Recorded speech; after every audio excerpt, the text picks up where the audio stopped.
কিতা যে কইতাম ভাষা তোকে পারাম না। পুরান পাগলে বাদ পায় না, নতুন পাগলের আমদানি।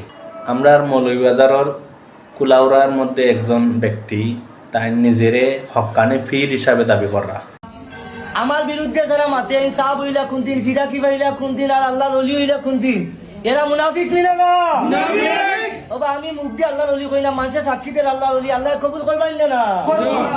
আবার তাইন কইরা তাইনরে যে হক্কানি পীর মানত নাই, যে স্বীকার করতো নাই, তাইন একজন মুনাফিক। অথচ আমরা বই পুস্তকে মুনাফিকর যে 3টা লক্ষণ পড়ছি, এই 3টা লক্ষণের মধ্যে ওনারে পীর হিসাবে না মানলে যে মুনাফিক হওয়া যায় এটা পাইছি না খুঁজিয়া। আপনারা যদি কেউ পাইয়া থাকেন তাইলে অবশ্যই আমারে কমেন্ট করে জানাইবা। এখন কত হইল এই নিজেরে নিজে পীর দাবি করা, নিজেরে বড় মনে করা, নিজেরে পীর না মানলে অন্যরে মুনাফিক ঘোষণা দেওয়া, এইটা আসলে পাগলামি ছাড়া আর কিচ্ছু নাই। এগুলো হইলে আসলে যে ফেসবুকও ভাইরাল হইতে হইলে নতুন নতুন কিছু ইস্যু লাগে। তো তাইন একটা ইস্যু লই আইসেন আসলে ফেসবুকও ভাইরাল হওয়ার লাগে। ভাইরাল হওয়ার ভাইরাসে তাইনটা পাইছে।